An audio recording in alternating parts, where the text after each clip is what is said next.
Bonsoir et bienvenue à cette édition de ZAE TV, le sommaire. La séance hebdomadaire du Conseil des ministres s'est tenue ce mercredi 17 juin 2020 sous la présidence effective du chef de l'État Patrice Talon. D'importantes décisions ont été prises au titre des mesures individuelles et dans le registre des communications. Plus de détails dans cette édition. L'installation des conseils communaux, des maires et leurs adjoints est effective depuis plusieurs jours à Adjara. Plusieurs chantiers attendent le nouveau maire, Germain Sourou ou Envoie Egbe. Dans ce journal, le premier adjoint au maire de cette commune les énumère. L'éducation sexuelle consiste à informer sur la sexualité et à transmettre un certain nombre de valeurs. L'absence de ces éléments dans l'éducation d'un enfant, notamment d'une fille, n'est pas sans conséquence. Rapprochée par l'une de nos équipes, des mères de famille en parlent et suggèrent des solutions.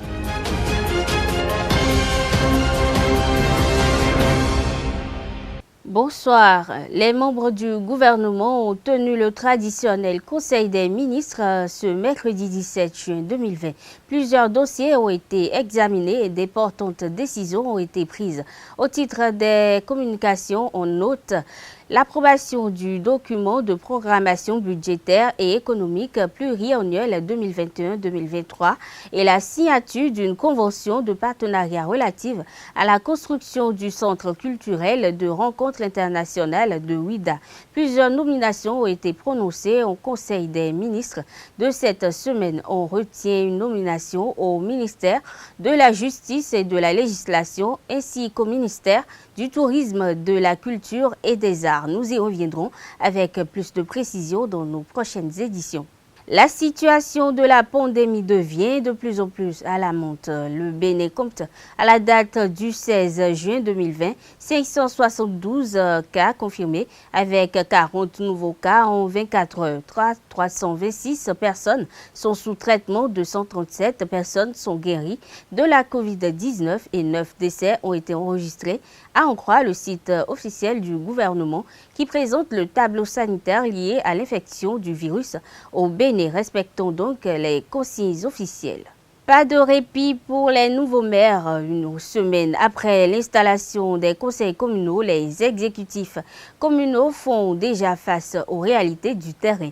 La commune d'Adjara, dans le département de l'Ouémé, est confrontée à plusieurs défis. La deuxième autorité de cette commune, le premier adjoint au maire Marius Godonou, fait l'étalage des défis auxquels doivent faire face l'exécutif communal. Il s'est confié à notre reporter Larios Adiaguino. Il y a le côté assainissement, le côté eau et assainissement, qui est un domaine très important aujourd'hui auquel il faut penser dans Djara. Quand on parle du côté eau et assainissement, c'est que d'abord pour le volet eau, vous allez constater que entre la SONEM et la direction de l'hydraulique, il y a souvent quelques conflits par rapport aux zones urbaines, périurbaines et rurales. Aujourd'hui, il faut faire la distinction pour voir un peu où est-ce que la SONEM peut intervenir, où est-ce que la direction de l'eau peut intervenir pour que nos populations aient de l'eau. Et en dehors de ça, parce que les zones, on entend appeler les zones urbaines, sont aujourd'hui des zones périurbaines, des zones un peu développées. Donc, et en dehors de ça, il y a l'aspect assainissement, c'est-à-dire les ordures, les déchets solides ménagers, qui constitue aussi un facteur très important sur lequel il faut qu'on ait un projet réel. Parce qu'en temps, on avait pensé avoir une décharge finale où tous les déchets solides ménagers issus des ménages pourront aller être convoyés dans cette décharge. Il devait y avoir des points de regroupement dans les villages à partir desquels les déchets iront dans le centre.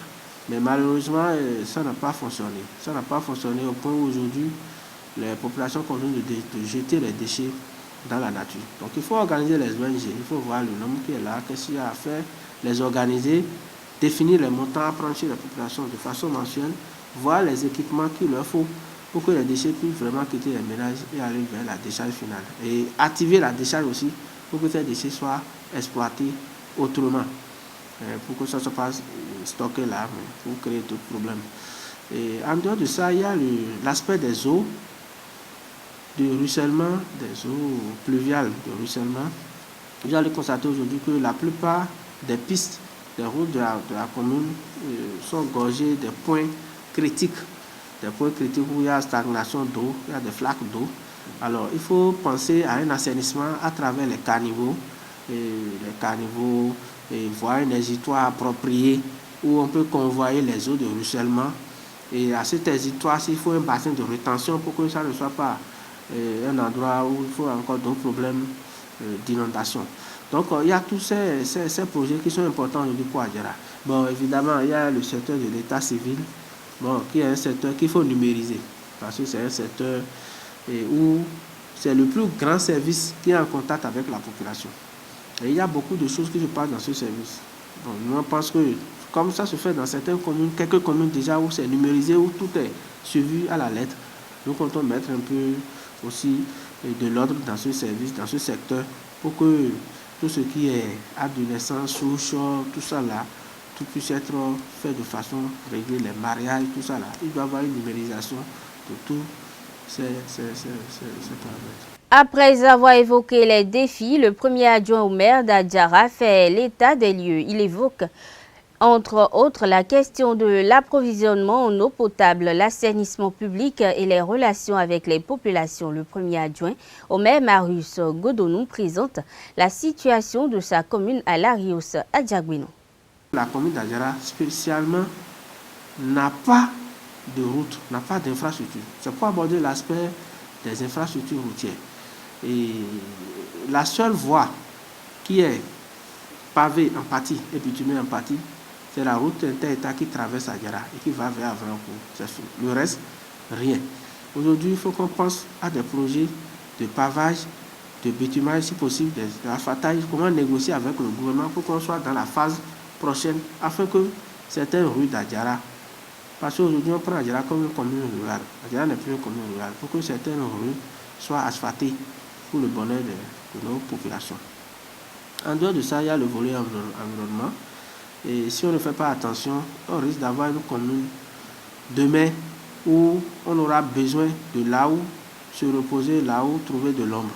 Donc en réalité, il faut qu'on ait un programme de reboisement permanent avec un entretien, un suivi d'entretien, pour que, au fur et à mesure que les gens s'installent, les terres sont prises pour être construites, qu'on ait une possibilité de reboiser, de mettre des plants en terre pour que le couvert végétal soit protégé et qu'on ait un Adjara vert.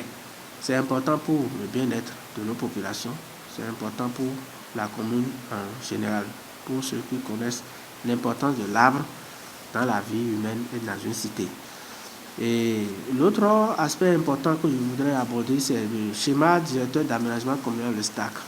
J'ai été surpris en appui de service de constater que ce document juste là n'est pas encore disponible dans la mairie. Alors que c'est un document dont on parlait depuis 2004-2005 où on était là, c'est ce que j'ai quitté en 2009. C'est un document juste là qui n'est pas encore élaboré, c'est surprenant. Et il faut qu'on voit, parce que c'est un document qui permet quand même de situer un peu les endroits où on peut réaliser tel projet, où est-ce qu'on peut aménager tel, où est-ce qu'on peut garder un instant en attendant tout ça. Donc c'est un schéma quand même qui permet de voir l'aménagement. C'est comme si vous avez votre cour, vous voulez construire dessus. Vous dites, je laisse cet espace pour autre chose, je laisse cet endroit pour autre chose, j'occupe tel espace avec telle chose. Donc c'est très important. Sinon dans la commune, il y a des recasements, des lotissements, tout évolue sans une organisation donnée de l'espace. Donc en dehors de ça, je crois que c'est comment faire pour améliorer l'économie.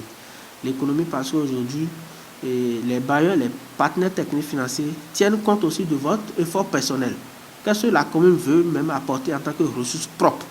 Et pour avoir ces ressources propres, il faut qu'on fasse un audit économique pour explorer tous les secteurs qui peuvent nous apporter des ressources.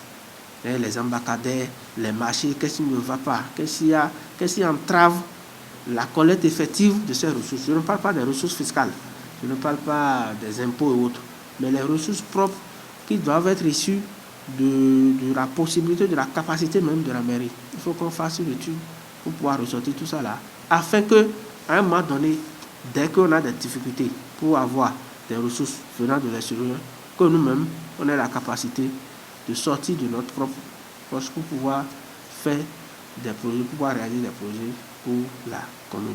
Il y a le volet lotissement aussi que nous tenons à assainir un peu. Le problème des lotissements, des recasements, que nous tenons à assainir un peu. Je crois que tout ça, avec l'aide de Dieu, ça va aller parce que c'est un secteur très sensible. Et tous ceux qui sont des responsables, des autorités qui prennent part ici, n'arrivent pas toujours à réussir ça. Nous pensons que nous allons faire quelque chose pour régler aussi ce secteur-là. Donc voilà un peu ramasser tout ce qui est défis et projets qui nous attendent dans la commune. Face à nos reporters, le secrétaire général de la mairie n'a pu s'empêcher de prendre la parole. Il s'est intéressé à la méthode de travail du nouveau maire Jamesourou Wanvouegbe, qu'il apprécie. Gilbert Rougny ne tarit pas d'éloges au sujet du nouveau chef de l'exécutif de la commune d'Adjara. Des propos recueillis par notre reporter Larius Adiabouno. Notre maire, M. Wanvouegbe Sourou Germain, a été installé dans ses fonctions il y a quelques jours, comme vous venez de le dire. Et déjà, ces quelques jours de collaboration, moi quand même, me rassure. J'ai remarqué que c'est un homme très méthodique qui a préparé son arrivée à la mairie. On le sent. On le sent dans les instructions qu'il nous donne. On le sent dans les propositions qu'il fait. Déjà, quand il a pris fonction, dès le lendemain, il était déjà à la mairie. Et il a tenu une réunion avec tous les chefs de service et moi-même hier, tout près. Et réunion au cours de laquelle il nous a fait savoir sa ligne de travail. Il nous a fait savoir les projets qu'il a pour la commune et la manière dont il voudrait que nous collaborions pour que notre administration soit une administration forte au service de la population. Donc, il nous a dévoilé quand même beaucoup de projets qu'il doit réaliser. Déjà, un exemple, il est en train de prendre déjà des mesures pour que le volet coopération, qui a longtemps dormi à la mairie d'Adjara, quand même puisse être réactivé.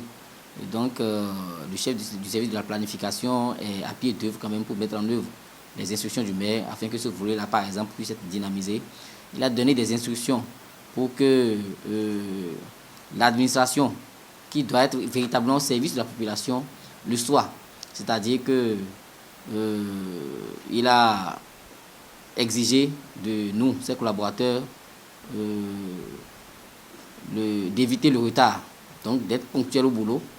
Et par rapport à ça, sur ces instructions, je suis régulièrement les heures d'arrivée, de sortie de mes collaborateurs. Et c'est déjà une clé, la clé donc de la performance de notre administration. Donc, c'est dire globalement que c'est un monsieur quand même qui a son plan en tête et qui est en train de partager progressivement son plan avec nous et qui nous emmène vraiment à l'accompagner dans ses actions. Donc, il est très méthodique et je pense qu'avec ça, il n'aura pas de grandes difficultés quand même pour réussir la mission qui lui a été confiée. De nos jours, nombreux sont ces enfants, surtout les jeunes filles, qui sont dépourvues d'une éducation sexuelle. Elles se livrent à des actes sexuels qui occasionnent des conséquences dans leur vie. Pour corriger un peu cette situation et aider ces dernières à affronter ces moments sensibles, quelques citoyennes mères en parlent ici au micro de Jean-Didier Seka et de Mounir Dorigou. Anje nous plein de uji pere na je kodo neji bo mi non don fi mi tan ina jele mele sun de je ye reji un ni ma se o de kun lo sun me o ni lebe na zo ton mama ina blepo na do ho na so yan mi no je ni le doji mo je mo plein de uji pere yo o wele sun fi no aro teacher e je gregbe sun lo me aya o tun na kun lo fi je gregbe. Il n'y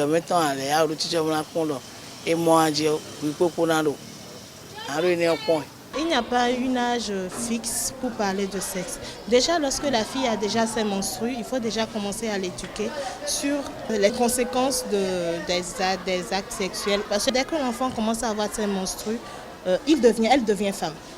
Elle devient femme, elle devient fille, elle a envie de toucher à certaines choses. Donc, il revient aux parents de les sensibiliser, de leur parler et de savoir mettre ces enfants-là en confiance afin que les enfants puissent s'ouvrir à leurs parents. Même quand les parents décident de ne pas en parler, les enfants, il y a les réseaux sociaux qui en parlent, il y a l'entourage scolaire qui en parle, il y a la rue qui en parle.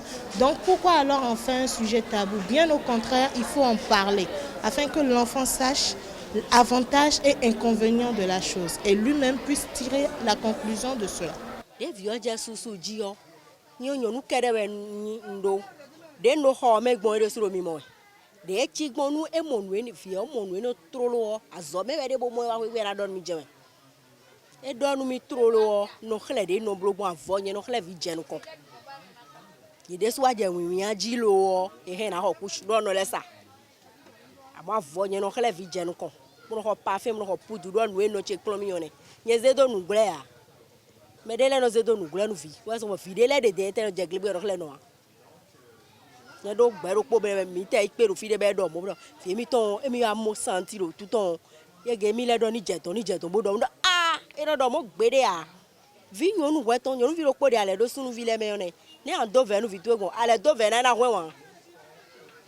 Trolo, fide no mo walo yonu vile sione. Wa na kule nu dagbe. Nle lewe no blogbon. Eno lewu asona bide gberopo. Ndopo vi no le ale aso aton gberopo. Azo mewe go si na le, bona nu prop webinu. Mo wa eno no gbon ne. Da yo mra blemi anyere sugbeto ku ya foto mo ndo cho je glegbe.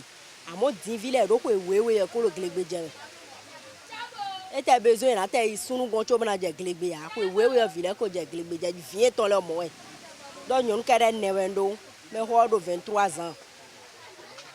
Et glegbe jaji trolo anyere so na wuli bonu nche amoviche le radroi vite dit on le o atelo kaka eno se a nu gongo ton de ndo nu viche me hoton kaka ese a adogo wa edomo me lo yin me le bodo me lo atondo ne vivio atondo ne don vivio jiwe level jet bi don jibulo ma over de nu ko le pe wono ndo nu vive bon sun sin côté o eyene to nelo emo gregbe o notun no ezamo emo adogo bon ya bo tun ne mo gregbe o notun emo gregbe bon no la santon ne don azanton de ne we ni tan me o azan so gbere o e so no mo gregbe o e we ndo atun no be adogo ede don ka ne kun gun ala le bi se o me se gbeche ya nun de yen su un ya la yo kun de no che no kun mi o e we hen do ayi me bodo alo bido no yere sube gbeni bode e ma ka se ya bayan dogu monto e ye ton me lo ton jiwe never jet bido no e ye ka o je gregbe mo ji. Ce que je peux leur dire, c'est de faire très attention parce que d'abord les garçons les courtisent. Faites attention de ne pas écouter toujours les paroles mielleuses des hommes. Les enfants déjà vers 5 ans, ils sont déjà assez curieux. Toutes les filles, elles sont curieuses, elles veulent savoir mais pourquoi c'est là. Déjà qu'ils voient déjà entre filles et garçons, ils voient la différence de sexe. Déjà ils commencent à se poser des questions. Lorsqu'ils regardent les dessins animés aussi, les films, déjà ils se posent des questions déjà. Donc il n'y a pas vraiment un âge approprié. À tout moment, vous pouvez discuter de sexe, de sexualité avec eux. Si vous posez des questions, vous essayez de leur répondre assez franchement. Déjà chez moi, c'est lorsque l'enfant commence par parler.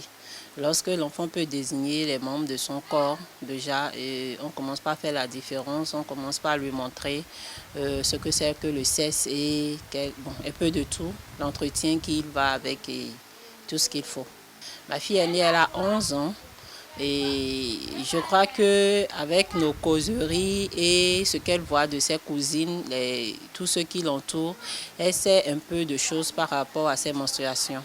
Elle sait que c'est une période qui vient à partir d'un âge approximatif donné où il y aura tel phénomène qui va changer dans son corps. Donc, nous avons pris le nécessaire pour pouvoir la former, pour pouvoir l'informer de comment ça se passe, l'entretien qu'il faut et qu'est-ce que cela change dans son corps. Dieu merci, aujourd'hui, les téléfilms, quand ça veut commencer, on met moins tel âge. Donc, lorsqu'on met moins tel âge, tu sais un peu ce de quoi est fait ce film. Donc en même temps, s'il faut zapper ou s'il faut regarder, tu sais. Et lorsque tu regardes, il y a des trucs que tu dois dire à ton enfant. Ah, tu vois telle chose et on ne fait pas ci et ce n'est pas de ton âge. Et on essaie de leur donner les explications possibles pour les empêcher de penser à aller vers ce qu'ils sont en train de voir ou imiter un peu ce qu'ils sont en train de regarder à la télé. Depuis plusieurs années, le port de perles aux hanches est considéré comme une arme de séduction de la gente féminine en Afrique. Coloré, fin ou gros, cet accessoire a une signification selon les peuples et leurs coutumes. Pour plus de précision, suivez cet élément. Plus qu'un accessoire de beauté, les perles de hanche sont des objets de décoration intime et de séduction pour la femme. Moi, je trouve que le port des perles, c'est une bonne chose. Quand tu portes des perles, ça te met en valeur. Ça fait ressortir ta forme. Surtout quand tu es en chambre avec ton homme et tu portes des perles, ça le séduit. Certains estiment que la beauté de la femme se fait beaucoup remarquer à travers les perles. Toujours d'actualité, elles existent depuis bien longtemps et se présentent sous plusieurs formes et différentes couleurs. Ça existait depuis l'ancien temps et jusqu'à aujourd'hui. Et j'espère que ce serait perpétuel. Ça ne peut être jamais démodé. Il y en a tellement des perles en ivoire. Ou bien, bon, les femmes peuvent en fabriquer en or. Mais j'en trouve des chaînes en or. On les met. Je vois des chaînes en or. Ça. Même en diamant. C'est quelque chose qui est... je peux tout à dire que c'est depuis nos aïeux qui ont amené ça là. Et puis nos mamans, nos grands-mamans utilisent le truc là. Et c'est encore modèle. Les jeunes filles dans la ville maintenant, s'ils trouvent même un garçon et la fille n'a pas de peine à la hanche, ils disent mais est-ce que la fille doit décider pour être jolie devant son ami ou bien son co-épouse? Cette pratique devient une coutume et acquiert des valeurs culturelles. Une catégorie de femmes qui n'en portent pas lui concède son origine ancestrale. Non, je n'en porte pas. Bon, je pense que je n'en ai pas l'habitude. Bon, je n'en vois pas l'importance, c'est tout peut-être. Certaines personnes le portent juste pour séduire. Quand on entend au moment, souvent elles parlent de ça juste pour séduire le mari la nuit. Mais bon, on ne peut pas dire que c'est une pratique déjà dépassée. Je pense que ça relève de notre culture aussi. Pour d'autres, bien qu'étant une ancienne pratique, aujourd'hui, elle n'est plus d'actualité et constitue un artifice, un objet d'encombrement. Moi, à mon avis, c'est des pratiques qui relèvent de l'ancien temps, du temps de nos parents, et qui sont un peu dépassées ou démodées. Il est peut-être temps qu'on passe à autre chose. Oui, ça peut être un atout pour la femme, un atout de séduction, mais la femme est toujours préférée à l'état naturel. On n'a pas besoin d'artifice ou de matériaux de décoration pour révéler la beauté d'une femme. Même si pour certains le port des perles est une pratique démodée, il demeure un élément essentiel et relève de la culture africaine pour d'autres. La page inter de ce jour fera cas de l'actualité en RDC, notamment le meurtre de magistrats, des effets des sanctions américaines en Syrie et au Liban, le retour de la Covid-19 à Pékin et la nouvelle programmation de la Champions League et la suspension du roi de sprint en sport mettront un terme à cette compilation d'actualité internationale. Une production de Bailat Koukoui supervisée par Kales Kitome. Au Mali, 2 casques bleus ont été tués le samedi 13 juin 2020 au nord du Mali. En effet, 2 soldats de la mission multidimensionnelle intégrée des Nations Unies pour la stabilisation au Mali, MINUSMA, ont été tués ce samedi par des individus armés dans le nord de ce pays ouest africain en proie aux djihadistes. D'après un communiqué de la MINUSMA, ces attaques ont lieu aux alentours de 19h. Arrestation en RDC, soupçonné d'avoir détourné environ 2 millions de dollars, Mwambi Célestin, le directeur financier du chef de l'État du Congo démocratique, est arrêté et transféré à la prison centrale de Malaka. Son dossier est désormais pris en charge par le parquet de la cour d'appel de Kinshasa. Le Maroc s'apprête à lancer un pont aérien avec la Turquie. En effet, ce pont est lancé pour rapatrier les Marocains bloqués en Turquie depuis le 13 mars dernier. Selon les sources au consulat du Maroc à Istanbul, 3 vols du Royal Air Maroc partiront ce mardi 16 juillet 2020 de l'aéroport international Atatürk d'Istanbul vers celui de Tétouan Sanya Rmel avec à leur bord près de 300 Marocains. Aux États-Unis pour finir. Paul Whelan est condamné à 16 ans de prison par un tribunal de Moscou pour espionnage au profit des États-Unis. En effet, l'Américain de 50 ans est une ancienne marine qui a aussi les nationalités britanniques, canadiennes et irlandaises. Ils ont cru arrêter un James Bond en mission alors qu'ils ont kidnappé un Mr Bean à vacances, a ironisé l'Américain lors du procès qui s'est tenu à huis clos depuis le 23 mars dernier. Nous sommes à la fin de cette édition. Merci de l'avoir suivi. À bientôt.